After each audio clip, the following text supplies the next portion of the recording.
বিশেষ করে আজকের মাহফিলের অন্যতম প্রধান আকর্ষণ আমার বড় ভাই আলহাজ মাওলানা মোহাম্মদ রুহুল আমিন যুক্তিবাদী।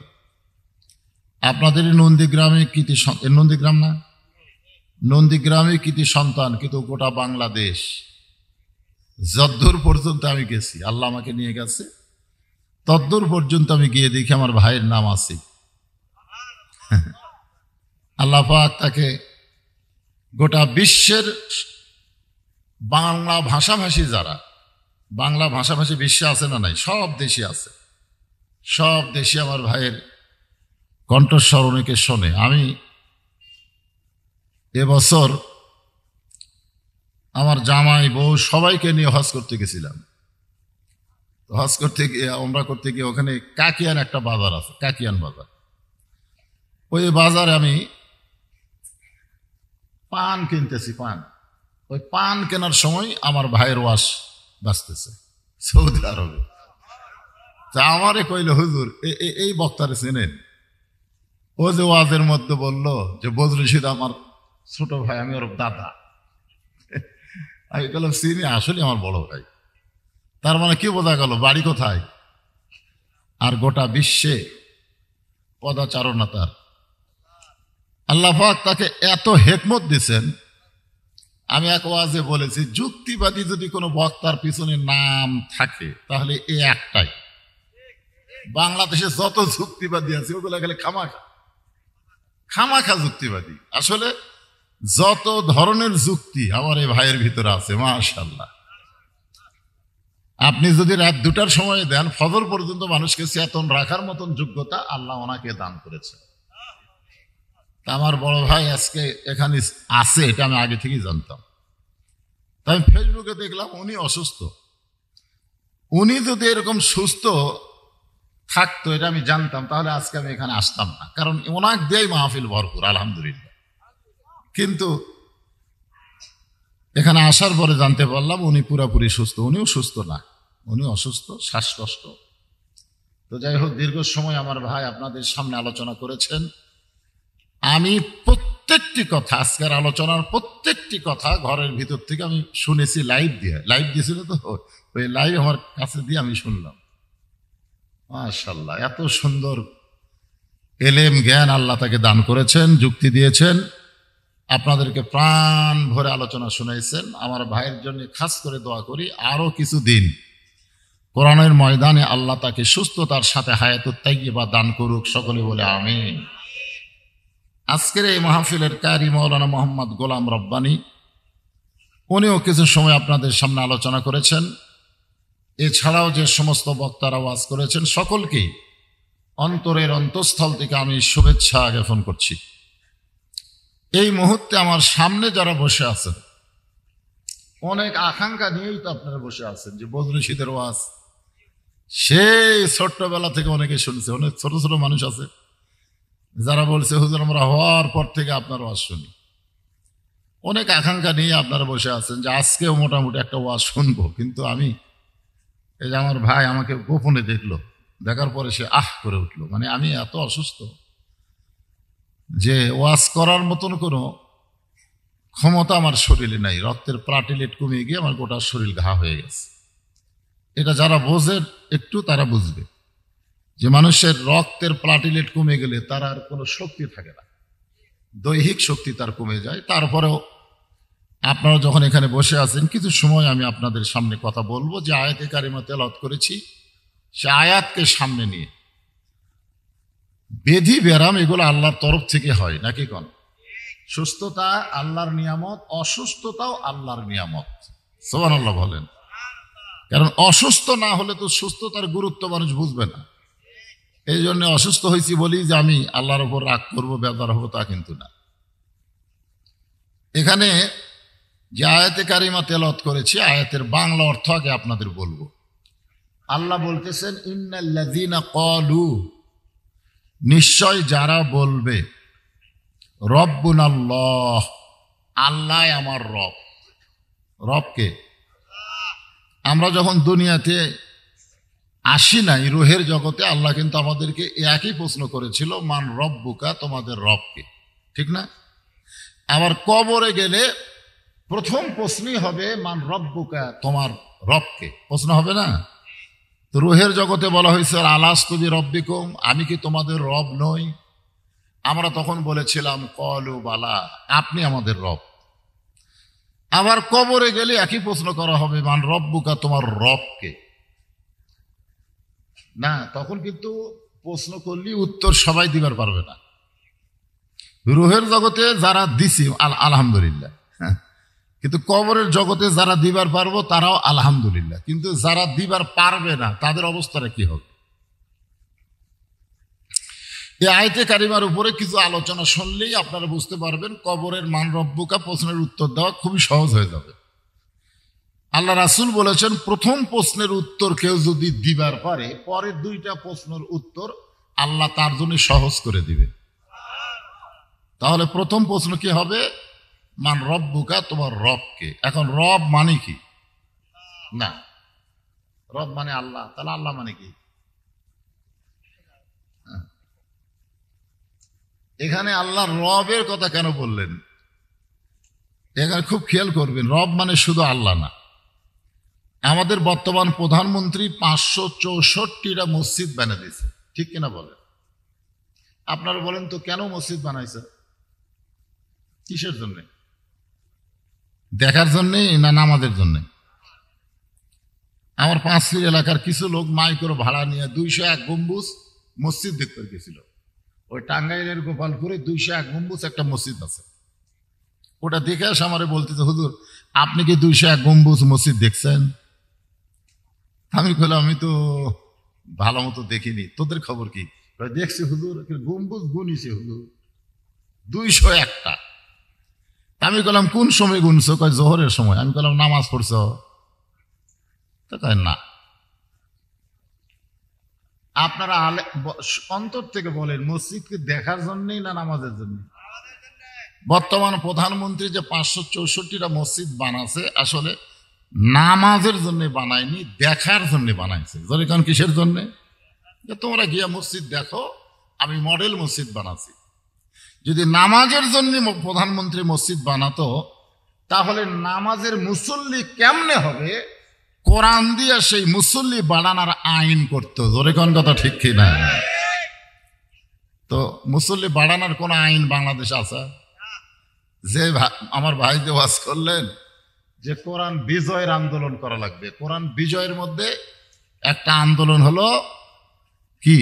আল্লাযীনা ইম্মাক্কান্নাহুম ফিল আরদ, মুসলমানের মধ্যে কাউকে যখন ক্ষমতার চেয়ার দেওয়া হবে তার 1 নম্বর দায়িত্ব কি? পদ্মা সেতু নির্মাণ করা, নাকি? 1 নম্বর দায়িত্ব হলো বাল্য বিয়া বন্ধ করা। 1 নম্বর দায়িত্ব হলো মাদক মুক্ত সমাজ করা, না? 1 নম্বর দায়িত্ব হলো আকামুস সালাত, নামাজ কায়েম করা। আজকে যদি বাংলাদেশে নামাজ কায়েম থাকতো তাহলে এখানে মানুষ 2 দল হতো না। এখন 2 দল, পরে 1 দল হবে। এখন 2 দল মানে কি? 1 দল কোরআনের মাহফিলে আর 1 দল মেলায়। কিন্তু যখন খাবার দেওয়া হবে তখন কয় দল? না, এখন 2 দল। 1 দল ভিতরে, 1 দল বাইরে। যখন ভাত তরকারি দিবে তখন আবার 1 দল হয়ে যাবে। জোরে কোন ঠিক কিনা? আচ্ছা, তাহলে কয় দল হলো? 2 দল। আসেন এই জিনিসগুলো আমি প্র্যাকটিক্যাল কোরআন দিয়ে আপনাদের সামনে উপস্থাপন করব। আপনাদের ধৈর্য চুক্তি করব না, কারণ আজকে খুব টান দিয়ে, একেবারে আমি যে টানের ওয়াজ করি না, সে টান দিয়ে আজকে ওয়াজ করা খুব কঠিন হবে। তবে যদ্দূর পারে আল্লাহ করায়। আল্লাহ বললেন সুম্মাস্তাকাম, ইস্তেকাম থাকতে হবে, অটল থাকতে হবে। রব না বলার পরে এর প্রতি ইস্তেকাম থাকা লাগবে, অটল থাকতে হবে। আর অটল থাকতে গেলে বর্তমান বাংলাদেশের আইন দেওয়া সম্ভব না। আল্লাহর প্রতি অবিচল থাকতে গেলে আল্লাহর কোরআনের আইন লাগবে। জোরে কোন কথা ঠিক কি না?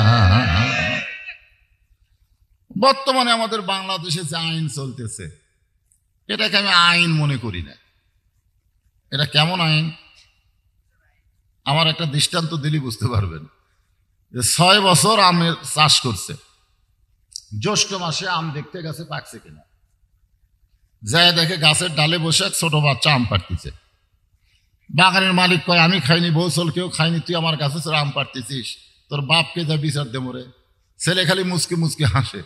বাগানের মালিক বলে, হাসিস কেন? বলে, আমার বাপকে কোথায় খুঁজবার যাবেন, আমার বাবাও তো আর এক গাছে চড়ছে। তাকায় দেখে ওর বাপ খালি আম পাড়ের বস্তাও পাঠায়। গাছের নিচে বসে কান দেয়ার বলে, আল্লাহ বিচার দেবো কার কাছে? বেটাও চোর, বাপও চোর। জোরে কোন ঠিক কিনা? বর্তমানে বাংলাদেশে যে আইন চলতেছে, এ আইনে জালেমেরা বাহিরে ঘুরতেছে আর আলেমেরা জেলখানায় ঢুকতেছে। জোরে কোন কথা ঠিক কিনা? এটা কোনো আইনই নয়, এইটাকে কোনো আইন বলা যায় না। এটা হলো জোর জার মুল্লুকতার, জোর জার মুল্লুকতার, এটা আইন না। এই আইন দিয়া আমাদের বাংলাদেশের যুবকদেরকে কোনোদিন ভালো করা যাবে না। যেই যুবকদের হাতে 4G মোবাইল আছে, ধরে কোন কি মোবাইল?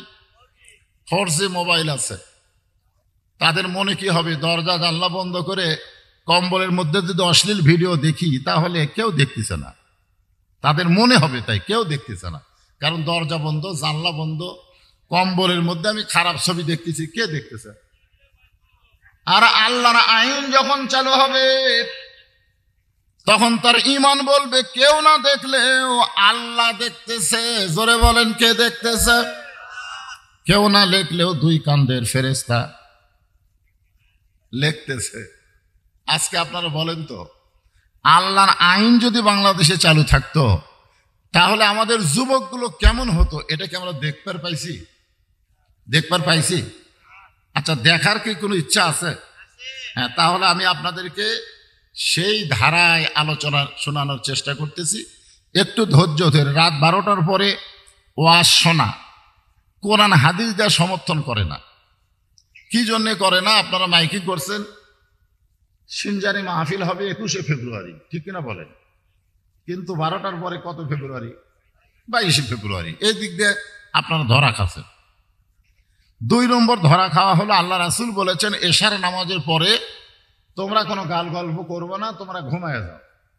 কারণ তাহাজ্জুদের মহব্বত আর ফজরের জামাত তোমাদেরকে ধরা লাগবে। জোরে কোন ঠিক কিনা? অনেক দিক দিয়ে আমরা কিন্তু ধরা খাওয়া। তারপরে আপনাদের মাথার মধ্যে ঘুম চলে আইছে। একজন যদি ঘুমাইতে টুপতে টুপতে ঘুমাইতে ঘুমাইতে বউকে বলে 7 তালাক, 10 তালাক, 20 তালাক, বউ কিন্তু 1 তালাক হবে না। কারণ ঘুমের মধ্যে বউ তালাক হয় না। তো এই জন্য আপনারা চেতন থেকে কথাগুলো শোনা লাগবে। কোরআন কি ঘুমন্ত কিতাব না চেতনার কিতাব? হ্যাঁ, চেতনার কিতাব। আল্লাহ বললেন, ওয়াবশিরু বিল জান্নাতিল্লাতী কুনতুম তুআদুন। আল্লাহকে রব বলার পরে এর প্রতি যারা অটল থাকবে, আল্লাহ বলেছেন তাদের কোনো ভয় নাই, তাদের কোনো চিন্তা নাই। এই দুনিয়াতেই তাদেরকে জান্নাতের সুসংবাদ দেওয়া হবে। এখানে ভয় নাই, চিন্তা নাই মানে 2টা জিনিস বোঝানো হয়েছে। ভয় নাই মানে কিসের ভয় নাই? কিসের ভয়? ভোটের আগে আমাদের এলাকার লোকেরা, বুঝলেন, একজনও বাড়িতে নেই। আর 5 এলাকার যারা অন্য দল করে, তারা একটাও বাড়িতে নেই। একজন আবার খুবই চালাক, ওই আবার কবরের মধ্যে যা ঘর বানাচ্ছে। মানে কবরের মধ্যে মাটি খুঁটে একটা ঘর বানাচ্ছে, তার মধ্যে খেয়াল বিছা দিয়ে কম্বল নিয়ে লেপলে শুয়ে থাকে। পুলিশেরা ঘরে, কিন্তু আর খোঁজ পায় না। মাঝে মধ্যে বাড়িতে মোবাইল করে, কেগো খবর কি? বলে 2বার পুলিশ আসছিল, আমি আরামে আছি। একটা জেতা মানুষ গোরস্থানে থাকা, কি মনে করতেছেন? আমরা কি জেতা অবস্থায় গোরস্থানে যাই না মরার পরে যাই? তাহলে জীবিত অবস্থায় গোরস্থানে লুকে আছে, ওই কার ভয়ে? আল্লাহর ভয়ে।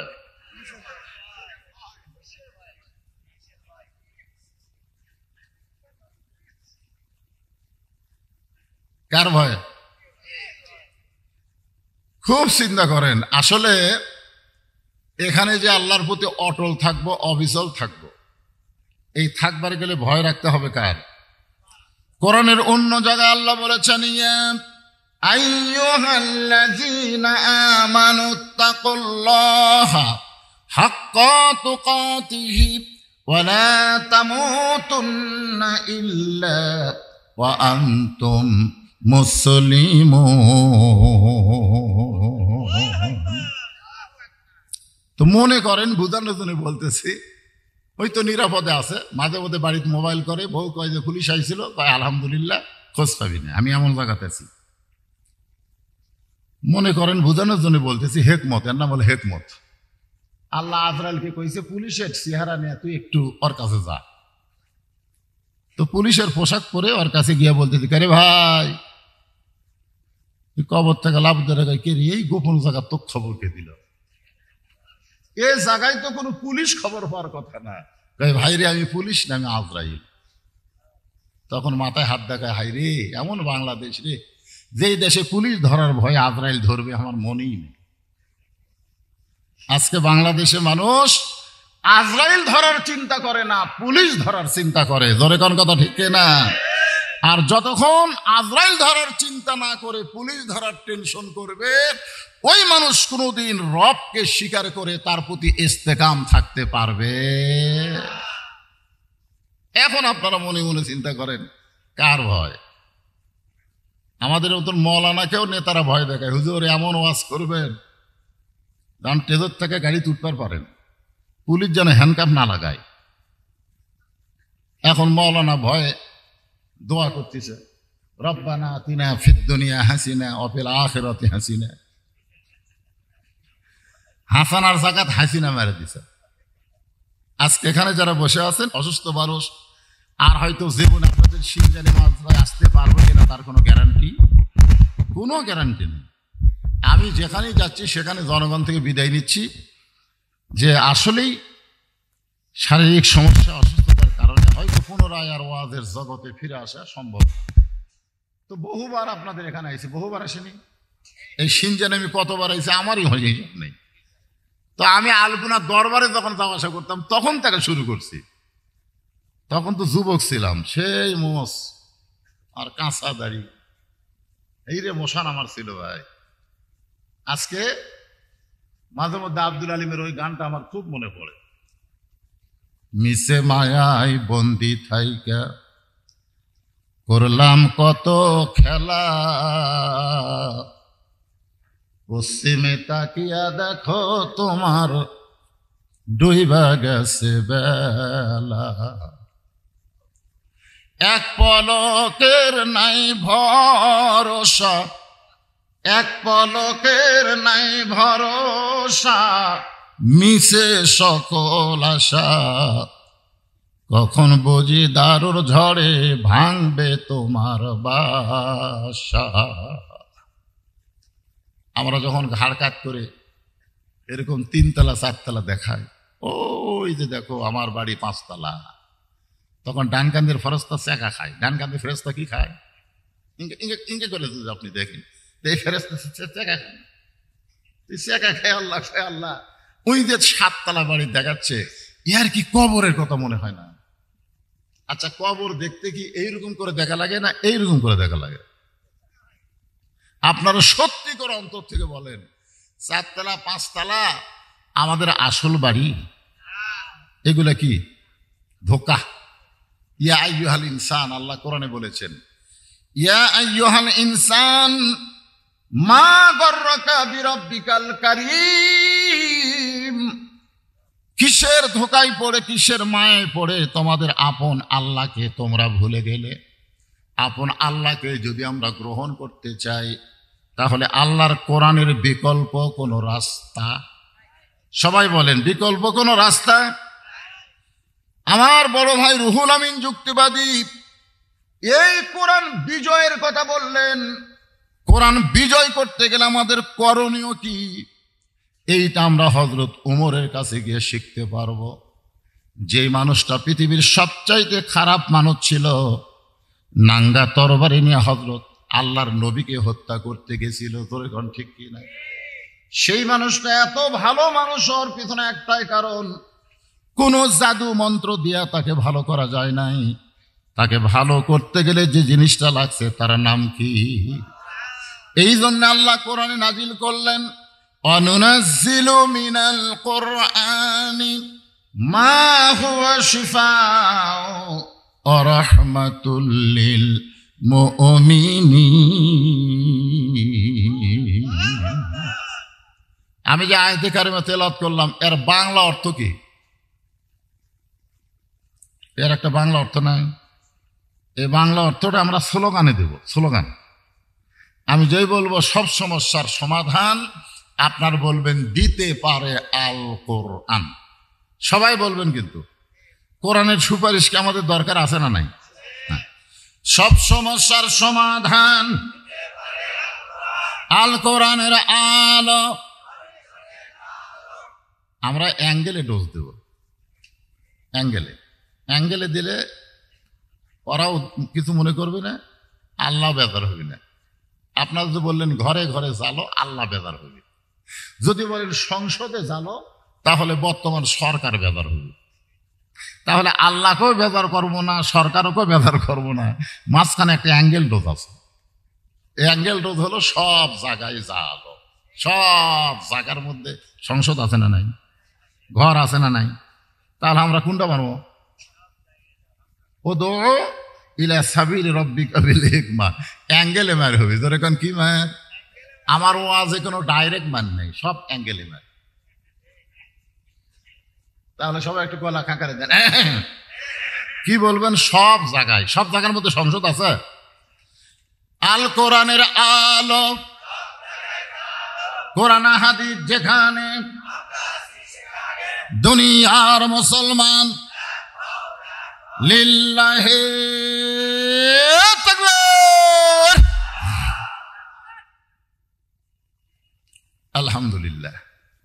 আপনারা দেখেন, আমি কিন্তু বলেছি দুনিয়ার মুসলমান এক হও। এখানে আওয়ামী লীগ আছে না নাই? এরা যখন ভিন্ন হয়ে যাবে, আওয়ামী লীগ ভিন্ন হয়ে গেছে, বিএনপি ভিন্ন হয়ে গেছে, তখন করে আল্লাহ আকবার বলে পারবি? কথা কয় না। বাংলাদেশে আওয়ামী লীগের যত বড়ই মিছিল হোক, আপনারা কোনোদিন আল্লাহ আকবার শুনছেন? কিন্তু এই মাহফিলে দেখছেন, এই মাহফিলের মধ্যে যখনই বসবেন, তখন আর আওয়ামী লীগ বিএনপি জাতীয় পার্টি নাই, সব একদল মুসলমান। ধরে যান সুবহানাল্লাহ। এখন আসেন, ইন্নাল্লাযীনা ক্বালু রাব্বুনাল্লাহু সুম্মা ইসতাকাম, নিশ্চয় আল্লাহকে রব স্বীকার করে এর প্রতি যারা অটল থাকবে। এই অটল থাকতে গেলে বর্তমান সমাজের দ্বারা হবে না, বর্তমান রাষ্ট্রের দ্বারা হবে না, নতুন একটা সমাজ তৈরি করা লাগবে, নতুন একটা রাষ্ট্র তৈরি করা লাগবে। যে রাষ্ট্র মানুষের আইন দিয়ে চলবে না, যে রাষ্ট্র চলবে আমার আল্লাহর কোরআন দিয়া।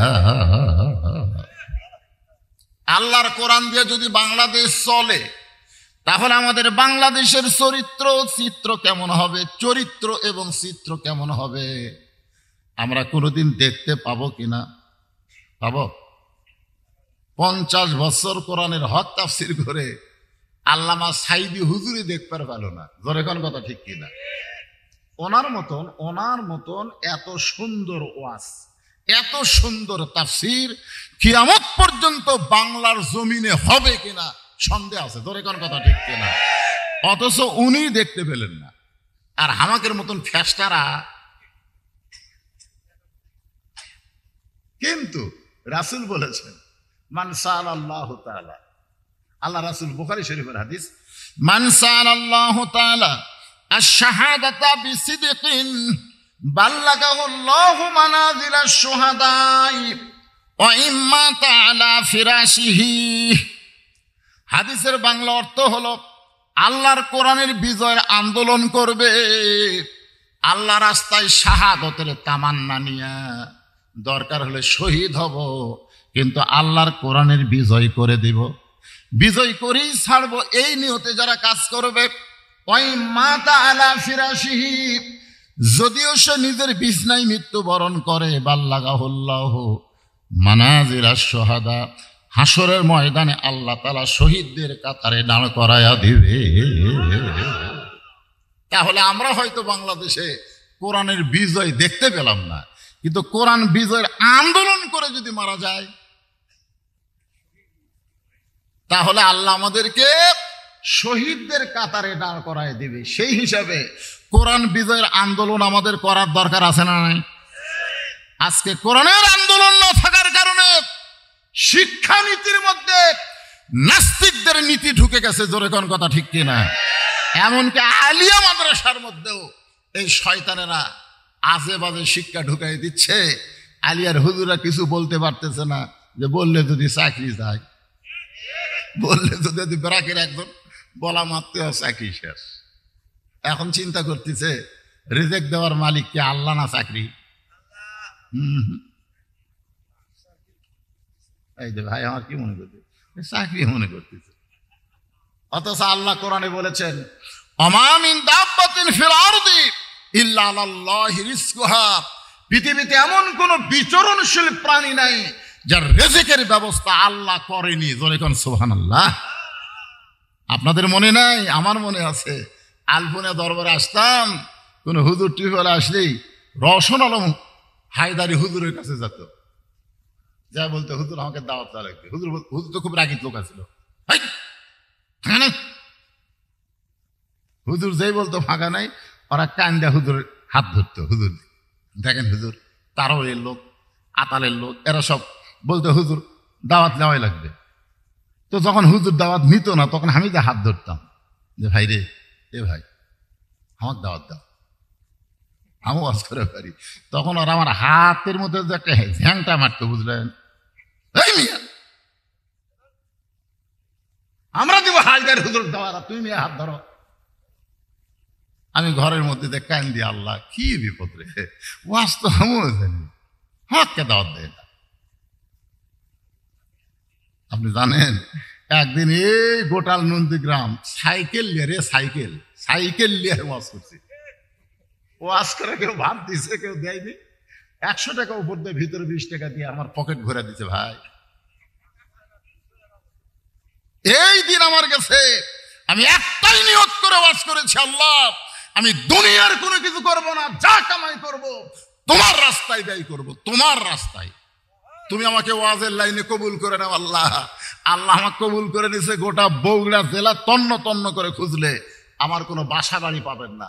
যার আমার এখানে 200 শতক জায়গার উপরে মসজিদ, মাদ্রাসা, এতিমখানা নির্মাণ করেছি, নিজের চোখে দেখে আসেন। এই ওয়াজের টাকাগুলো নিয়ে আমি কি করি, চোখে দেখে আসেন। এটা বলার পিছনে কারণ হলো, কারণ আছে। এটা বলার পিছনে কারণ হলো এই যে মাদ্রাসার শিক্ষানীতির মধ্যে শয়তানি নীতি ঢুকাচ্ছে।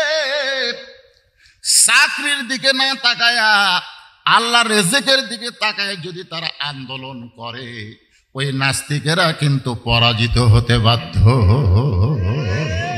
ঠিক কিনা? মসজিদের ইমামের বেতন বাড়াচ্ছে না, সব ইমাম একত্র হয়ে যদি ঘোষণা করে আমরা আর মসজিদে নামাজ পড়াবার যাব না, কে নামাজ পড়বি? সে এটাই নামাজ পড়ার পারে, কেশিয়ার নামাজ পড়ার পারে, তোরা বেতন কম দেশ করে। আজ থেকে 5 বছর আগে আসছিল 5,000, এখনো 5,000। সব জিনিসের দাম 4 গুণ 5 গুণ বেড়ে গেছে, কিন্তু আন্দোলন নাই। ভাইরে ইমামতি বাদ দিলে খামো কি কান? তার 300 টাকার বক্তা যদি আজকে এত টাকা হয়, কথা কয় না কেন? রিজেক্ট দেওয়ার মালিককে। একদিন মানুষের হাত ধরেছি, মানুষ আমাকে হেঁচকা টান মারছে, আমাকে দাওয়াত দেয়নি। আজকে মানুষের ভিড়ে আমি 3 তালা লুকা থাকি, এত দাওয়াত। এগুলো কে দেয়? জোর কথা কে দেয়? রুহুল আমিন যুক্তিবাদী। আমি আর রুহুল আমিন যুক্তিবাদী ভাই আমার কাছে নাকি থাকলো তাহলে শুনতো। খরনা ওয়াজ করছি, ওই করছে 3 ঘন্টা, আমি করছি 4 ঘন্টা। কয় ঘন্টা? 7 ঘন্টা ওয়াজ। ওয়াজের বাটাম শেষ, তারপরে ফুরফুরার হুজুর আসলো ফজরের 8 ঘন্টা আগে। আসা কি এক দরুদ শরীফ মোনাজাত দিয়ে টাকা যা আসলো সব লিয়ে চলে গেল। আমরা 2 ভাই কান্দি। সকাল 10টা বাজে আমাকে 1 টাকাও দেয় না। দিছে খেয়ার উপরে শট, তারপর খেতা, শুয়ে থাকেন। 11টার সময় বললাম কে ভাই আমরা কি খালি খালি দেবো? তখন ওয়াক দিল 100, আমাকে দিল 150। হাসতেছেন? সেই সময় যদি ওয়াজ বাদ দিতাম, ঘৃণা করে বাদ দিতাম, যা ওয়াজ করবো না, কিন্তু রাত আল্লাহর প্রতি অগাধ বিশ্বাস নিয়েছি, রিজিক দেওয়ার মালিক আল্লাহ। ধরে কোন কথা ঠিক কি না? আজকে আমাদের আলিয়া মাদ্রাসা, হাই স্কুল, প্রাইমারির মধ্যে যে শিক্ষা ঢুকাই দিছে, আপনার সন্তান ভবিষ্যতে শয়তান হতে বাধ্য। যদি এখনই ইসলামে আন্দোলন না করেন, কোরআন বিজয়ের আন্দোলন না করেন, তাহলে আমাদের সন্তানগুলো ভবিষ্যতে কি হবে? এখন তো খাড়া হয়ে পেশাব করতেছে, তখন আর খাড়া হয়েও করবি না। মনে কষ্ট নেন না। এই বাজান, পিছনে যারা ডানে আছো বসো, সোনার স্থানের বসো, তোমাকে ওয়াজ হবে। মানুষ বুড়া হয়েছি তাই বলে বুড়া মানুষের ওয়াজ করবো? যুবকেরই করবো, বসো। হ্যাঁ, সবাই বসো। বোনাস হিসাবে তোমরা তো খাবার পাবে। এইটা বোঝানোর জন্য হযরত ওমর এই কোরআনের পরশে এক সময় আল্লাহ তাআলা তাকে অর্ধ পৃথিবীর খলিফা বানায় দিছে, অর্ধ পৃথিবীর রাষ্ট্রনায়ক হযরত ওমর। এখনকার এমপি মন্ত্রীর কাছেই তো যাওয়া যায় না, জোরে কোন ঠিক কিনা? কারণ মানুষের আইন যখন চলবে তখন নেতারা মনে করবে আমি কিছু একটা হসিরে, কিন্তু আল্লাহর আইন দিয়ে যখন রাষ্ট্র চলবে তখন নেতাদের চরিত্র কেমন হবে ছোট্ট একটা দৃষ্টান্ত দিলেই আপনারা বুঝতে পারবেন। জুমার দিনে হযরত ওমর খুতবা দিচ্ছেন। খুতবা মানে বক্তব্য, খুতবা মানে ভাষণ। আমি যেরকম ভাষণ দিচ্ছি না, ঠিক এইরকম ভাষণ দিচ্ছেন হযরত ওমর। এমন সময় মাঝখান থেকে একজন মুসল্লি দাঁড়িয়ে বলতেছে, আমির আল মুমিনিন, আপনার খুতবা আমরা শুনবো না। অর্ধ পৃথিবীর খলিফাকে বলতেছে আপনার খুতবা শুনবো না। যদি এখানে তানসেন এমপি সাহেব ভাষণ দেয় আর মাঝখান থেকে একজন যদি বলে আপনার ভাষণ আমরা শুনবো না, এমপি কিন্তু একলা থাকে না, তার সাথে কিন্তু পুলিশ ঘুরে ঘুরে। কোন ঠিক কিনা? কে কইল রে? কে কইল হার ভান শুনবি না? ওরে পুলিশ গ্রেফতার করবে। কিন্তু হযরত ওমর কোরআন দিয়ে রাষ্ট্র চালানোর কারণে আল্লাহ তার মন মেজাজ এত সুন্দর করে দিয়েছে, চোখের পানি বের করে বললেন, ভাই আমার খুতবা না শোনার কারণ কি? সাহাবী বলতেছে, আমাদেরকে খাটো পাঞ্জাবি দিয়া আপনি লম্বা জুব্বা পরে খুতবা দিচ্ছেন। আপনি লম্বা জুব্বা কোথায় পাইলেন? এটা যতক্ষণ না বলবেন ততক্ষণ আপনার খুতবা শুনবো না। আমরা সোয়াবিনের তেল কিনি 100 টাকার জায়গায় 200 টাকা, পেঁয়াজের দাম কখনো 150, কখনো 200, সকালবেলা গোস্ত কিনি 600, বিকালবেলা 700। আমরা কৃষকেরা এত কষ্টে আছি, তোমাকে ভোট দিয়া নেতা বানাইলাম, আর তুমি 2 কোটি টাকার গাড়ি নিয়ে ঘোরো। এ কথা যদি কেউ বলে, আপনি বলেন তো সে বাইরে থাকবে না, জেলের মধ্যে যাবে? হযরত ওমরের মতন অর্ধ পৃথিবীর খলিফাকে বলতেছে, আমাদেরকে খাটো পাঞ্জাবি দিয়ে আপনি লম্বা জুব্বা পরে খুতবা দেন, আপনার খুতবা আমরা শুনবো না। ওমরের চোখ দিয়ে দর দর করে পানি পড়তেছে। ওমর ফারুকের জবান বন্ধ হয়ে গেছে। আসলেই তো তাই, সকলকে খাটো পাঞ্জাবি দিয়া সে লম্বা জুব্বা গায়ে দেওয়াজ করতেছে। এমন সময় 6 লক্ষ হাদিসের হাফেজ, 30 পারা কোরআনের হাফেজ, সুবহানাল্লাহ কোন। ওমর ফারুকের ছেলের নাম হলো আব্দুল্লাহ। 6 লক্ষ হাদিসের হাফেজ, 30 পারা কোরআনের হাফেজ। একজন নেতার ছেলে হাফেজ, একজন নেতার ছেলে শুধু কোরআনের হাফেজ না, হাদিসের হাফেজ। আপনি বলেন তো বাংলাদেশে কয়টা এমপির ছেলে কোরআনের হাফেজ? বার করেন তো, অনুবীক্ষণ যন্ত্র দেখেন তো, অনুবীক্ষণ যন্ত্র দেখেন যে কয়টাই এমপির বেটা হাফেজ। আজকে যাদের মাথায় পাগড়ি দেওয়া হলো, যারা কোরআনের হাফেজ হলো, খোঁজ নিয়ে দেখেন অধিকাংশই বাপ হয়তো অটো ভ্যান চলায়, নয় ভুটভুটি চালায়, না হাজরা খাটা খায়, তাদের ছেলে কোরআনের হাফেজ হয়েছে। আজকে যদি কোরআন বিজয় হতো তাহলে প্রাইমারি বাংলার জমিনে থাকতো না, সমস্ত প্রাইমারিকে হাফিজি ইবতিদায়ী মাদ্রাসা বানানো হতো। জোরে কোন কথা ঠিক কি না? কারণ মুসলমানের বাচ্চারা কোনোদিন মিথ্যা শিক্ষা শিখবে না। আকডম বাগডম ঘোড়াডম সাজে, ঢাক ঢোলক ঝাঁদর বাজে, বাঁচতে বাঁচতে চললো ঢুলি, ঢুলি গেল কমলা ফুলি। কি আপনি বলেন তো, এর মধ্যে একটা কথা সত্যি আছে? তাহলে আপনার মাসুম বাচ্চা, আপনার একটা মাসুম বাচ্চা যার কান্দত এখনো আল্লাহ ফেরেশতা দেয়নি, যাদের কান্দে এখনো আল্লাহ ফেরেশতা দেয়নি, সেই বাচ্চাকে আপনি মিথ্যা বিদ্যালয়ে ভর্তি করে দিলেন। এটা করোনার সময় ধরা পড়ছিল, বুঝলেন? করোনার সময় সব প্রাইমারি বন্ধ, হাফেজি মাদ্রাসা সব খোলা। তা আমার এলাকার সমস্ত প্রাইমারির বাচ্চারা ওর বাপের সাথে করে নিয়ে এসেছে আমার মাদ্রাসায়। আমি বললাম কি খবর? খালি বাড়ির দুষ্টামি করতেছে, হুজুর আপনার মাদ্রাসায় ভর্তি করলেন তো? আমি বললাম প্রাইমারির খবর কি? ওদের করোনা বন্ধ করে দিতে হুজুর। আমি একে একে ভর্তি করতে করতে 37 জন হলো। কয়েকজন হলো? তা আমি সমস্ত ছাত্র নিয়ে মসজিদের মধ্যে গিয়ে জোহরের নামাজ পড়ে দোয়া করলাম, আল্লাহ আল্লাহ আর 3টা বছর করোনা থো আল্লাহ। কারণ 3টা বছর করোনা থাকলে সব প্রাইমারি বন্ধ হবে, সব ছাত্র মাদ্রাসাতে আসবে। জোরে কোন কথা ঠিক কি না? কারণ প্রাইমারি নাপাক, ওদেরকে করোনা ধরে, আর হাফেজে মাদ্রাসা হলো পাক, এদেরকে করোনা ধরবে না। কারণ পাক না হয়ে এই কোরআন কোনোদিন স্পর্শ করা যাবে না। জোরে কোন কথা ঠিক? লা ইয়ামুসুহু ইল্লাল মুতাহহারুন। যেই কোরআন ধরতে গেলে পবিত্র হওয়া লাগে, সেই কোরআন কত পাওয়ারফুল কিতাব, এইটা বুঝানোর জন্যই বলতেছে, একটু মনোযোগ দেন। আব্দুল্লাহ ইবনে উমর বাবার পাশে দাঁড়ায় বলতেছে, রে নবীর সাহাবীরা, তোমরা খাটো পাঞ্জাবি হলো তো নতুন কাপড় পরে নামাজ পড়তে এসেছ, আমার পরনের দিকে তাকায় দেখো, আমার পরনে কোনো নতুন কাপড় নাই। সমস্ত সাহাবের বলে, আব্দুল্লাহ আজকে জুমার দিনে নতুন কাপড় না পরে তুমি এই পুরাতন কাপড় কেন পরেছ? আব্দুল্লাহ বলতেছে, আমি যদি নতুন কাপড় পরি তাহলে আমার বাবার জুব্বা লম্বা হতো না, আমি যদি নতুন কাপড় পরতাম তাহলে আমার বাবার জুব্বা কি হতো না? লম্বা হতো না। দুনিয়ার সবাই যখন ঘুমায় গেছে, এমন সময় আমার বাবা চুপি চুপি আমার দরজায় গিয়া ডাক দেয়, আব্দুল্লাহ আব্দুল্লাহ। আমি দরজা খুলে দেখি বাবা একটা পাঞ্জাবি নিয়ে দাঁড়ায় আছে। আমি খুশি হয়ে বললাম, বাবা বাইতুল মাল থেকে একটা পাঞ্জাবি আমারে দিছে, আর গভীর রাত্রে আমাকে আর একটা দিবার আইছেন। আমি নেতার ছেলে হয়ে বড় ভাগ্যবান। সুবহানাল্লাহ। বাইতুল মাল থেকে একটা পাঞ্জাবি আমাকে দেওয়া হয়েছে, আর গভীর রাত্রে আপনি আর একটা দিবার আইছেন। সঙ্গে সঙ্গে হযরত ওমর কোরআন থেকে তেলাওয়াত করলেন, ইন্নাল্লাহা ইয়ামুরুকুম আন তুআদ্দুল আমানাতি ইলা আহলিহা ওয়া ইযা হাকামতুম বাইনান নাস আন তাহকুমু বিল আদল।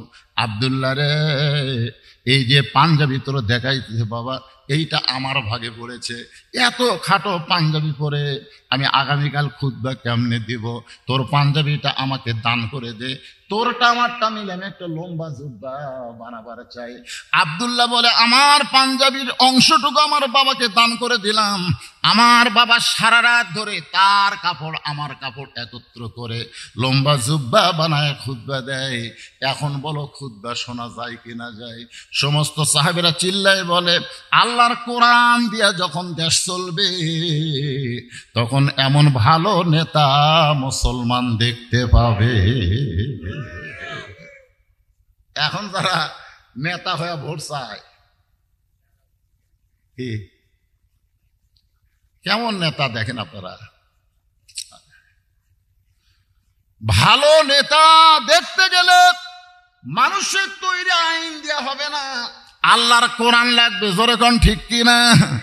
একজন নেতার কথা আমি বললাম, এখন কোরআন দিয়ে যদি রাষ্ট্র চলে তাহলে একজন কর্মী কেমন হবে? নেতা তো দেখলেন, এখন কর্মী কেমন হবে এটা শোনার দরকার আছে না নাই? বিষয়টা হলো সুম্মাস্তাকাম, সুম্মাস্তাকাম, এর প্রতি অবিচল থাকা, অটল থাকা, এর বিষয় নিয়ে কথা বলতেছি। একজন কর্মী কেমন হবে এটা দেখার জন্য হযরত ওমর ছদ্মবেশে মদিনার অলি গলি ঘুরতেছে। হঠাৎ হযরত ওমর দেখতে পায় একজন কর্মী মরুভূমির মধ্যে তারা দুম্বা চড়ায়। ওই রাখালকে হযরত ওমর কোরআনের কর্মী বিশ্বাস করে সালাম দিয়ে বলতেছে, রাখাল ভাই আমার পেটে ক্ষুধা লাগছে, আমি উটের এক পেয়ালা দুধ চাই। রাখাল মুস্কি মুস্কি হাসে। ওমর ফারুক বলে, রাখাল আমি তোমাকে সালাম দিলাম, উটের দুধ চাইলাম আর তুমি মুস্কি মুস্কি হাসো। রাখাল বলে, পথিক রে তুমি সালাম দিলে, উটের দুধ চাইলে, আর আমি তোমাকে উটের দুধ দিব এমন কর্মী আমি না, এমন রাখাল আমি না। ওমর ফারুক বলে, রাখাল তাহলে তুমি কি জানতে চাও? রাখাল বলতেছে, আমার জানার বিষয় হলো তোমার পরিচয় কি। ওমর ফারুক চিন্তায় পড়ে গেলেন, আমি অর্ধ পৃথিবীর খলিফা, এই পরিচয় রাখালকে কেমনে দিব? পরিচয় যদি দেই তাহলে গুমুর ফাঁস হয়ে যাবে। ওমর ফারুক এই চিন্তা যখন করতেছে, সব সমস্যার সমাধান দিতে পারে কি? আল্লাহর কোরআন বলে, ওমর রাখাল যখন তোমার পরিচয় চাইছে, তুমি আসল পরিচয় দাও। তোমার আসল পরিচয় হলো তুমি বক্তা না, আসল পরিচয় তুমি এমপি না, আসল পরিচয় তুমি প্রধানমন্ত্রী না, আসল পরিচয় তুমি খলিফা না।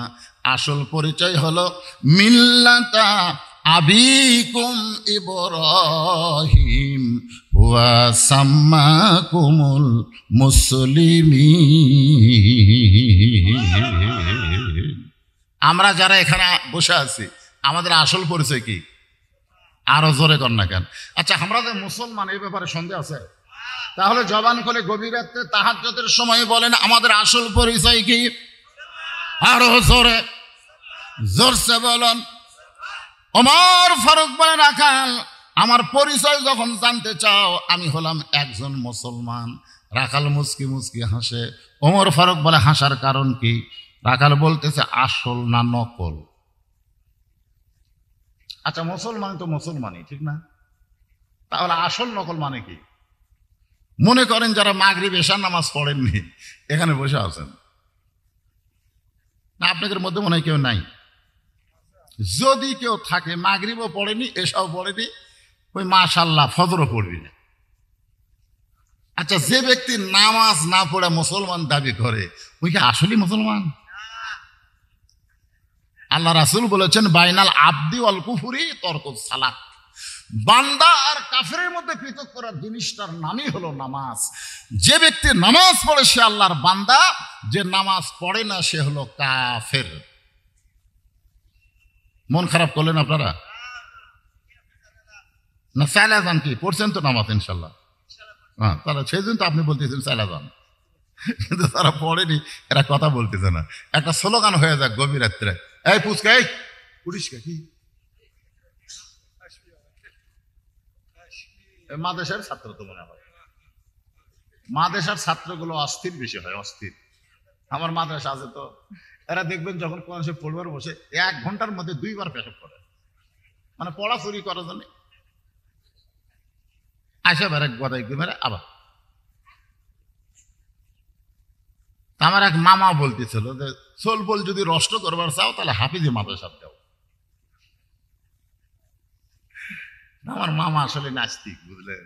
নাস্তিক দেখে এই কথা কথা। সোলপোল যদি ভালো করবার চাও তাহলে হাফিজি মাদ্রাসা দাও। জোরে কোন কথা ঠিক না? কিন্তু এই শালা নাস্তিক কি কথা, নষ্ট করবার চাও হাফিজি মাদ্রাসা দাও।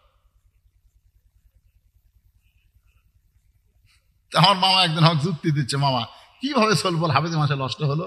ওই একদিন ওরা কোরআন শরীফ পড়তেছে তো, তোরকে পড়ার দিকে মন নষ্ট করার জন্য একটা শয়তান ঘোড়া হয়ে ওটি ঘুরতেছে। কি হয়ে? ঘোড়া হয়ে ঘুরতেছে। তখন এক সোল দেখে বলছে, কে রে আমাকে মাদ্রাসার বারান্দা ঘোড়া করে, তুই বাহিরে আইসা ওই আপনার ঘোড়ার উপর লাফ দিয়ে উঠছে। ওটার পর আর একজন কয়, তুই উঠছে আমি উঠবো। সব পড়া বাদ দিয়ে এসে 5 জন পর্যন্ত উঠছে, কিন্তু ঘোড়ার আর জায়গা নেই। তখন হাফিজ মাদ্রাসার ছাত্র কয়, জায়গা নাই, আমি জায়গা বাড়ি করতেছি। পাশে দেখে একটা গোঁজা আছে, গোঁজা বুঝছেন, ওই গোঁজা ঘোড়ার পাশে ঢুকে দিছে, ঢুকে দিয়ে ঝুল্লু মারছে। তখন শয়তান কয়, ওরে বাবা রে, এরা যা শয়তান রে, আমি শয়তানের এই জায়গা থাকা যাবে না। এটা হলো আমার মামার যুক্তি, মানে বাচ্চা কাচ্চাকে যেন হাফিজে মাদ্রাসা না দেয়। আসলে কিছু কিছু হাফিজি মানুষের বাচ্চারা কিন্তু অস্থির হয়, হয় কি হয় না? হুজুর যারা তারা বুঝতেছে। কে বাবা তুই মাঝখানে বসে তুই কোটা লেগে কি জন্য? মাগরিব থেকে বসে আছে। আচ্ছা আচ্ছা, আপনাদের মধ্যে কারো ওটা লাগতে যায়, ওটাই না, অসুবিধা নেই। যখন বেশি রাতের মাহফিল হবি তখন জোর করে বসে তোমার বুদ্ধি নাই তো। কারণ এক বক্তা ওয়াজ করে গেল, আর এক বক্তা আসলো, ঠিক না? কিন্তু আপনারা তো আর শ্রোতারা বারবার পাল্টাচ্ছে না। নিয়ম যদি হতো এক এক বক্তার এক এক শ্রোতা, তাহলে ওই বক্তা গেল, শ্রোতারাও গেল, আমি আসলাম, আমার শ্রোতারা গেল, তাহলে কোনো সমস্যা হতো না। কিন্তু বক্তা বহু, শ্রোতা একই দল, অসুবিধা নেই। এটা একটা এমনি যুক্তি দিলাম আর কি। কষ্ট লিখছেন মনে হয়? যে আলোচনা করতেছে একটু মনোযোগ দিয়ে শোনেন। ওমর ফারুক বলে, রাখাল মুসলমান তো মুসলমান, এর মধ্যে ওর আসল নকল কি? রাখাল বলতেছে, আসল মুসলমান যারা হবে তারা চাওয়ার ব্যাপারে সতর্ক থাকবে, দরকার হলে ফাঁসির মঞ্চে যাবে, কিন্তু রাষ্ট্রপতির কাছে বাঁচার দরখাস্ত লিখবে না। সবাই আমার সঙ্গে একটু বলবেন, আল্লামা সাইদি তুমি মরনি, শহীদ হয়েছ আমরা এটাই জানি। আল্লামা সাইদি হুজুরকে তো মরেনি, তাকে মারা হয়েছে। আবু হানিফা রহমতুল্লাহ আলাইহিকে যেমন হত্যা করা হয়েছে, আল্লামা সাইদি হুজুরকেও তেমন হত্যা করা হয়েছে। দুনিয়াবি বহু প্রস্তাব তাকে দেওয়া হয়েছিল, একটা প্রস্তাবও তিনি গ্রহণ করেন নাই। কারণ 50 বছর যিনি কোরআনের হক তাফসীর করেছেন, সে কোনোদিন বাতিলের সঙ্গে আপোষ করবে, দরকার হলে ফাঁসির মঞ্চে যাবে, কিন্তু রাষ্ট্রপতির কাছে বাঁচার দরখাস্ত লিখবে না। এরকম একজন সৈনিককে বলা হয়েছিল যে, ভাই আপনার তো ফাঁসির রায় কার্যকর হবে, আপনার বাঁচার একটা বুদ্ধি আছে, রাষ্ট্রপতির কাছে দরখাস্ত লাগেন, রাষ্ট্রপতি যদি আপনাকে মাফ করে দেয় তাহলে আপনার ফাঁসি হবে না। আসামি খালি মুসকি মুসকি হাসতেছে। উকিল বলে, হাসেন কেন? বলে, তোমার কথা শুনে হাসি লাগতেছে। বলে, আমি তো ভালো কথাই কইলাম, রাষ্ট্রপতি ক্ষমা করলে আপনার ফাঁসি হবে না, এখানে হাসার কি? বলে, পাগলা রে, আমি আমার জীবনে 3টা রাষ্ট্রপতিকে ক্ষমতার থাকা অবস্থায় মরা দেখছি। কয়েকজন? বঙ্গবন্ধু শেখ মুজিবুর রহমান, জিয়াউর রহমান, জিল্লুর রহমান। যারা ক্ষমতার থাকতে মরে যায় তাদের কাছে জীবন ভিক্ষা কোন মুসলমান চাবে না। জোরে কোন কথা ঠিক কি না? জীবন ভিক্ষা দেওয়ার মালিককে। যারা প্রকৃত মুসলমান হবে তারা চাওয়ার ব্যাপারে সতর্ক থাকবে, তারা জাত তার কাছে চাবে না। তুমি যদি সত্যিকার মুসলমান হও তাহলে তুমি দুধ চাইছো কার কাছ? দর দর করে পানি পড়তেছে কর্মীর ইমান দেখে। সুবহানাল্লাহ খান। নেতা কেমন আর কর্মী কেমন একটু খেয়াল করেন। ইন্নাল্লাযীনা ক্বালু রাব্বুনাল্লাহু সুম্মা ইসতাকাম, নিশ্চয় যারা আল্লাহকে রব বলে স্বীকার করে নিবে, এর প্রতি যারা অটল থাকবে, তাদের চাল চরিত্র কেমন হবে এই কোরআনের আলোকে একটু দেখার দরকার আছে না নাই? ওমর ফারুক বললেন, রাখাল ভাই আসলে চাওয়ার ব্যাপারে আমি ভুল করেছি। রাখাল বলতে যে, ভুলটা যখন স্বীকার করছো আল্লাহ তোমাকে তওবা করার সুযোগ দিছে। কারণ আদম আলাইহিস সালাম ভুল স্বীকার করার কারণে আল্লাহ তওবা করার সুযোগ দিছে, কিন্তু শয়তান ভুল স্বীকার করেনি, যার কারণে তওবারও সুযোগ পায়নি। ঠিক কিনা বলেন? আদম নবী যে তওবা করছে, সে তওবার সময় একটা আয়াত আমাদেরকে আল্লাহ কোরআনে শিক্ষা দিয়েছেন।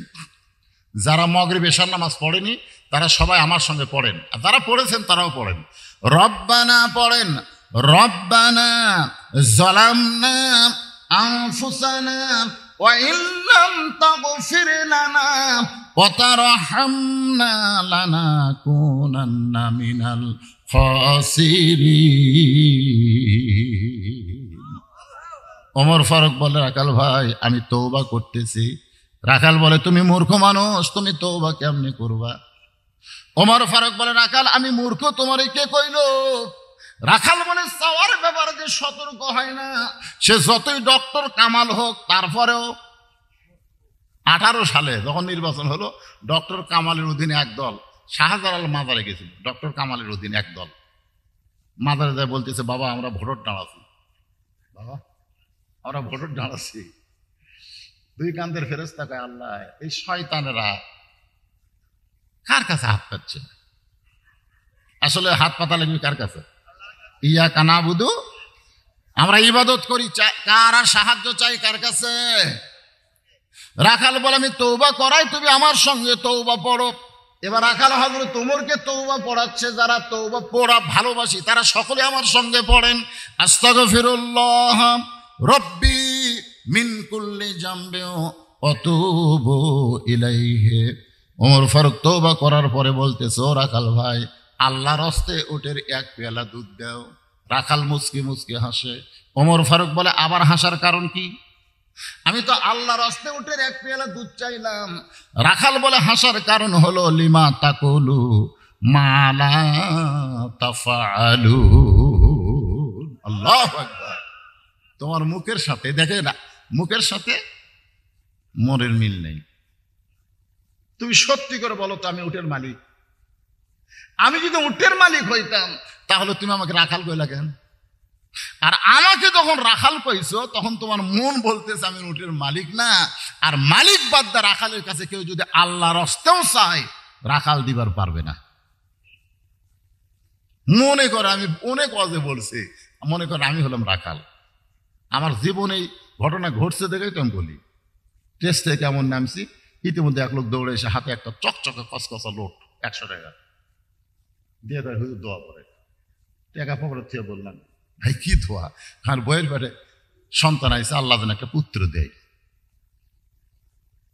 আমি চিন্তা করলাম, কে রে, আমি 3 মেয়ের বাপ, আমার দোয়া দিয়ে দিল বেটা হতো, তাহলে আমাকে আল্লাহ একটা দিত। এটা কিন্তু জানে না, ওই লোককে জানে। আমি ইচ্ছা করলে টাকা থেকে বলতাম, ঠিক আছে আল্লাহ তোমাকে একটা পুত্র দিবে, কিন্তু আমি তো বুঝলাম তো আমি নিয়েছি, আমার তো কবুল হয় না। তাহলে খামাখা পরের বইয়ের পেটে বাচ্চা হই, পকেট থেকে 200 বার করে দিলাম। ওইটা হুজুর আমি দিলাম 100, আপনি দিলেন 200। আমি 3 মেয়ের বাপরে, আমার দোয়া যদি কবুল হতো তাহলে আমাকে আল্লাহ একটা পুত্র দিত। তখন বলে, হুজুর আপনার টাকা আপনি নেন, আমার ধামাক দেন। যেই টাকা দিয়েছি মারতেছি, দূর খপ করে হাত ধরে বললাম, কোথায় যাবি? বলে ওই হুজুরের কাছে যাবো, তার বেটা সওয়াল আছে। আমি বললাম, পাগলা, কোনো হুজুরের কাছে না, কোনো বাবার কাছে না, কোনো মাজারের কাছে না। বাবার যদি চাও আল্লাহর কাছে চাও। চাইতে হবে কার কাছে? কোনো মাজারে, কোনো বাবার কাছে? বাবার কাছে চাইলে পাওয়া যাবে না। অনেক লোক দেখবেন মাজারে যায়, আমার দয়াল বাবার দরবারেতে কেউ ফিরে না খালি হাতে। যেখানে মাজার কেন্দ্রিক কোনো কিছু গড়ে উঠছে, ওখানে সেরে গাছে না নাই, মারাত্মক সেরে গাছ। এ কয়দিন আগে 800 হলো। ওরে বাবা রে, আমাকে আপনাকে এই রাস্তা দিয়ে বহু গেছে, শোনেন নেই?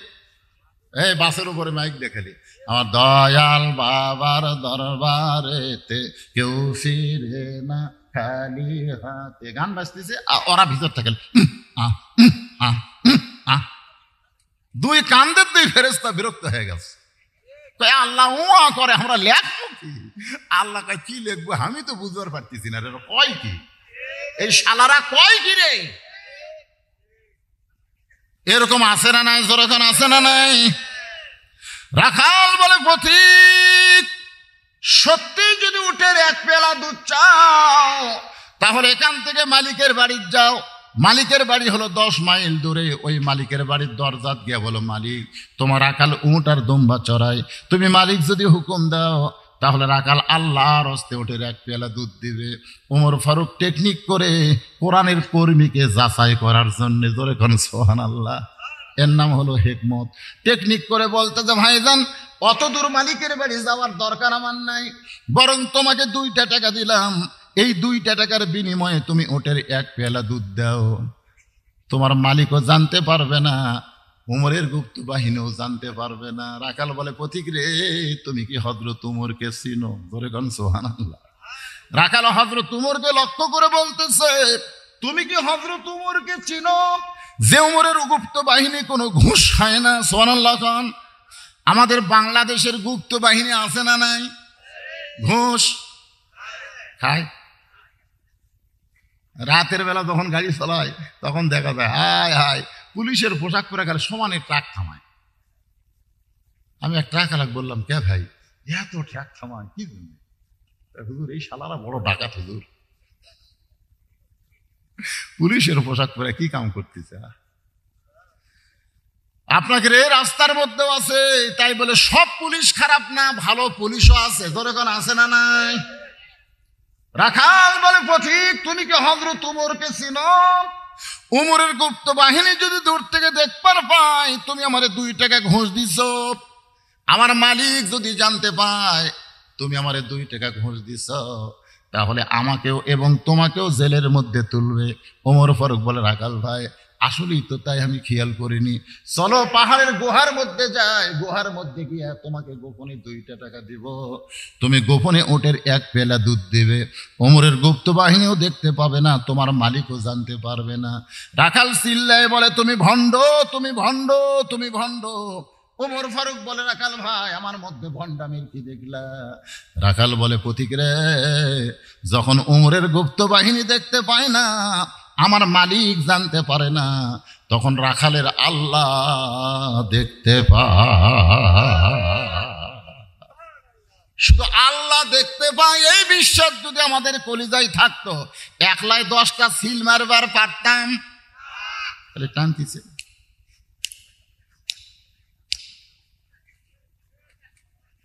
আমি আপনাকে ক্লিয়ার করে দেই, একজন বাপের জন্মে ছেলে 1টা ভোট দেবে, যাই 10টা ভোট দিছে ওর বাপ হলো 10টা। ওর জন্মের ঠিক নাই, বৈধ সন্তান কোনোদিন 1টা ভোটের উপর 2টা ভোট দিবার পারবে না। ধরে কথা কন না কেন? কথা কন।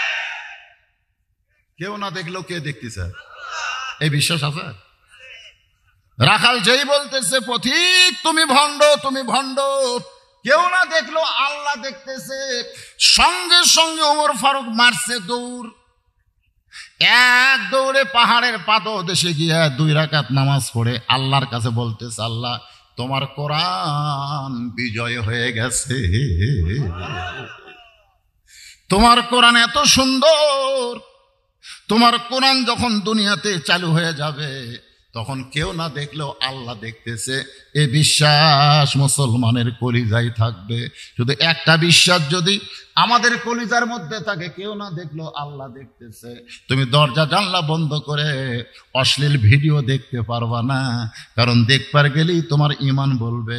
দরজা জানলা বন্ধ করলে বাপ মা ঘুমায়, কিন্তু আমার আল্লাহ ঘুমাইতেছে না। কেউ না লিখলেও কে লিখতেছে? না লেখা লেখা 2 কান্দের ফেরেশতা লিখতেছে, আল্লাহ দেখতেছে।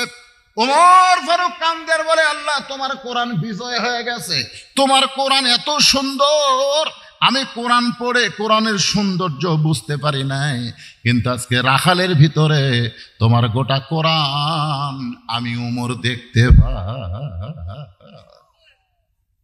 রাখাল পিছনে এসে বলে, যতই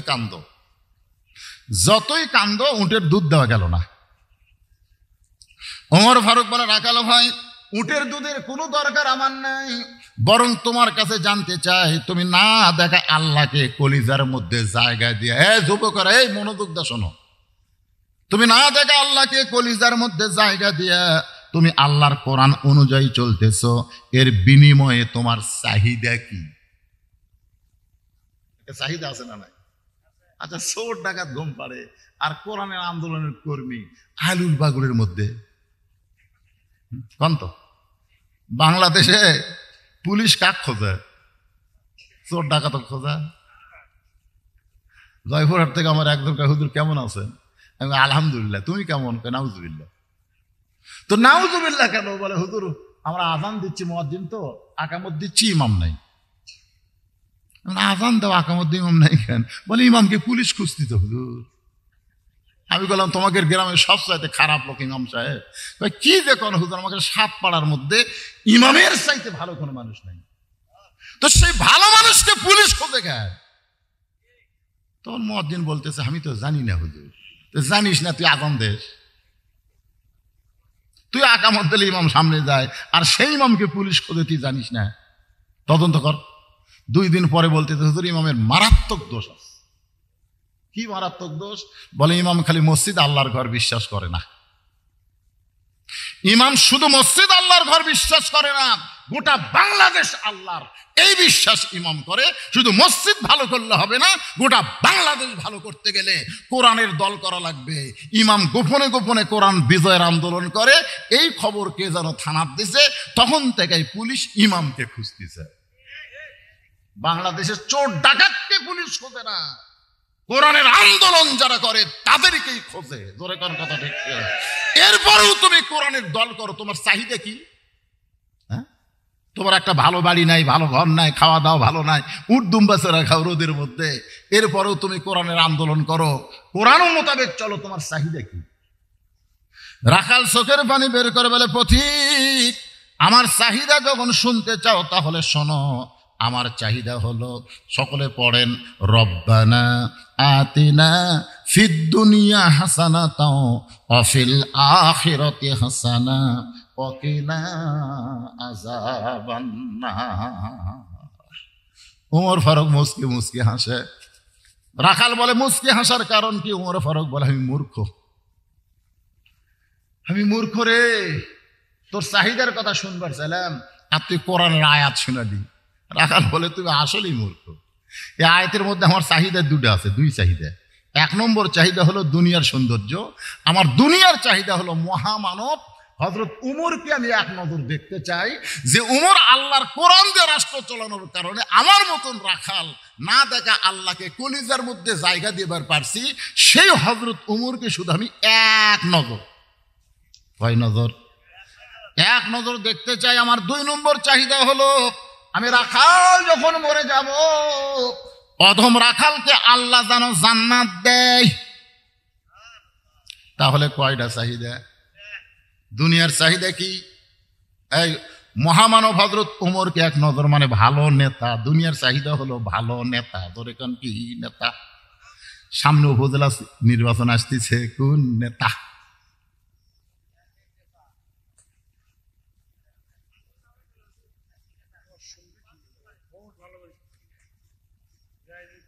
দেখেন এখানে রাখাল কি বলতেছে, আমার এক নম্বর চাহিদা হলো হযরত ওমরকে আমি এক নজর দেখতে চাই, যে ওমর আল্লাহর কোরআন দিয়ে রাষ্ট্র চালানোর কারণে আমার মতন রাখাল না দেখা আল্লাহকে কলিজার মধ্যে জায়গা দিবার পারছি, সেই হযরত উমরকে শুধু এক নজর দেখতে চাই।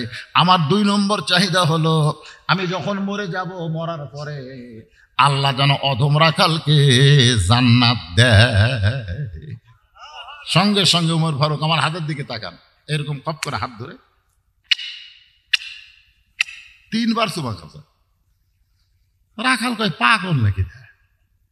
আমার ঘামা হাতে 3 বার চুমা দিলে, তার কারণ?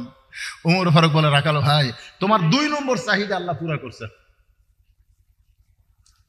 ইন্নাল্লাযীনা ক্বালু, পড়েন, ইন্নাল্লাযীনা ক্বালু রাব্বুনাল্লাহু সুম্মা ইসতাকামু তাতানাজ্জালু আলাইহিমুল মালায়েকা আল্লা তাখাফু ওয়া লা তাহজানু ওয়া আবশিরু বিল জান্নাতিল্লাতী কুনতুম তুআদুন।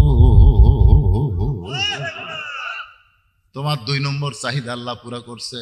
তুমি আল্লাহকে রব বলে স্বীকার করে কোরআনের আইন অনুযায়ী এর প্রতি তুমি অটল অবিচল আছো, এই কারণে আল্লাহ তাআলা তোমাকে জান্নাতের 8টা দরজা খুলে দিবে। মরার পরে আল্লাহ যে তোমাকে জান্নাত দিয়ে বরণ করবে, এই ব্যাপারে কোনো সন্দেহ? রাখাল মুচকি মুচকি হাসে। ওমর ফারুক বলে, হাসো কেন? বলে, হাসার কারণ হলো মরার পরে জান্নাত। এই কথা ভালোই বলে, কিন্তু হযরত উমরকে আমি দেখতে পাবো, এই নগদ কথা বলতে তোমার কোন জায়গাত বাঁচে? একটা হলো নগদ, একটা হলো বাকি। আপনারা টাকা দিলেন 10, বেহেশত ফস, এটা কি নগদ না বাকি? টাকা দিল 20, বেহেশত দিয়ে দিস। আমাদের মতন বক্তারা খালি বেহেশত বেচার কন্ট্রাক্ট লিখে, ধরে কোন কথা 100 ঘুষের 1000 টাকা দিছে। আল্লাহ কয়, শয়তান, ওই ঘুষের টাকা দিতে রে।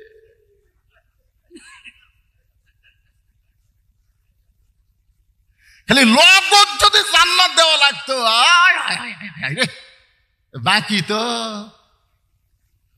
একজন কামাই করা গরিব মানুষ 10 টাকা দিছে, ওই খপ করে থই, আর একজন ঘুষাড়ু সুদের টাকা 1000 দিতে, ওরে লম্বা দোয়ারে।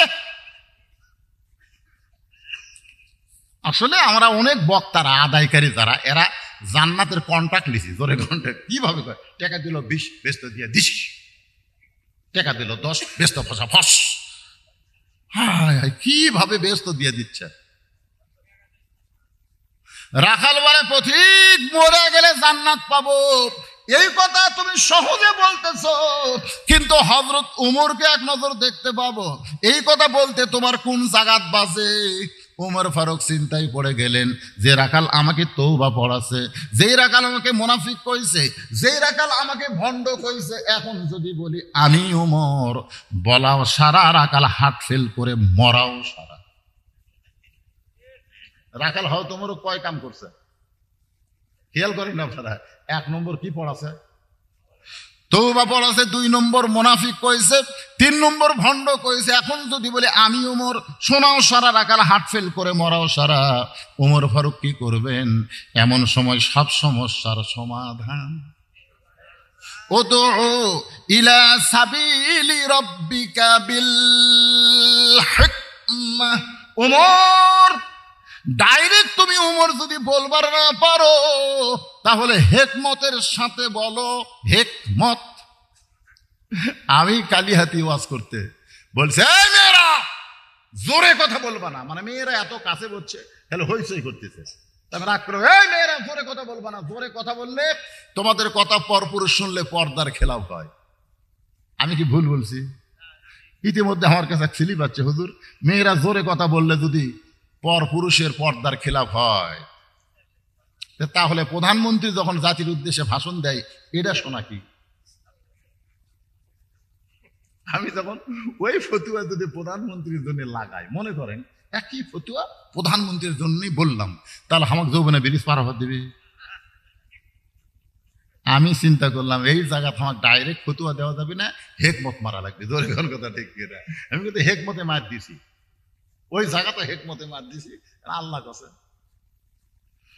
উমর ফারুক চিন্তায় পড়ে গেলেন। এমন সময় এই আয়াত বলতেছে, উমর ডাইরেক্ট যদি বলবার না পারো, তাহলে হেকমতে মার দাও। উমর ফারুক বললেন, রাখাল সত্যি যদি হযরত উমরকে দেখবার চাও, এরকম যদি দেখবার চাও, তাহলে ফজরের নামাজ সামনে কাতারে আদায় করো।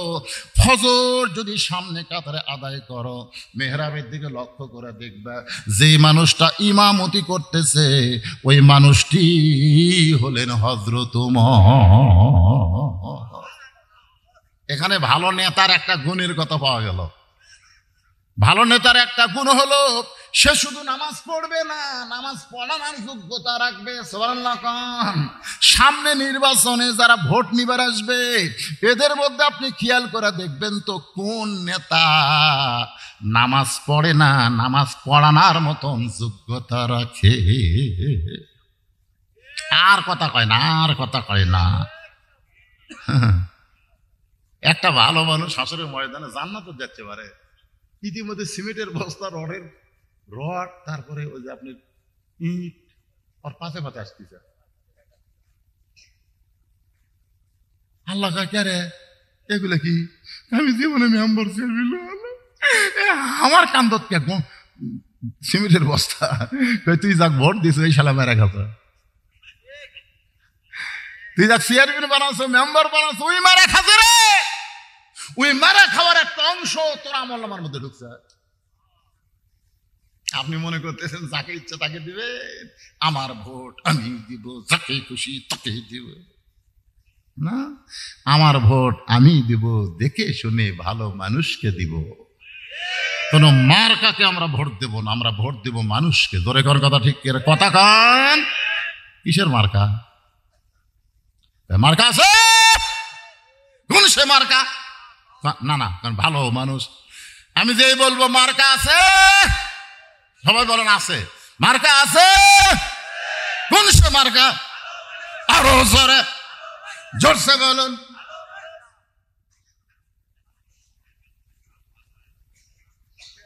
ওই থেকে একজন বলতে টাকা দিলে দেন খান, কিন্তু যেদিন ডাক পড়িবে, কিন্তু যেদিন ডাক পড়িবে, কবর মাঝে যাইতে জোগাড় কিছু করছো বন্ধু, তার মাঝে বিছাইতে। সে যে কেন এলো না, কিছু ভালো লাগে না, কবরে আসুক। পরখাটা আপনারাই খান। যদি ফুলগুলো হয় অভিমানে ঝরে যায়, আমি মালা গেথে বলো কারে পরাবো। অ্যাঙ্গেলে ডোজ দিয়া গেলাম, পরে হেকমতের মার চেষ্টা করে বিশ্বাস করবেন এবং চিন্তা করে দেখবেন হুজুর কি কইল।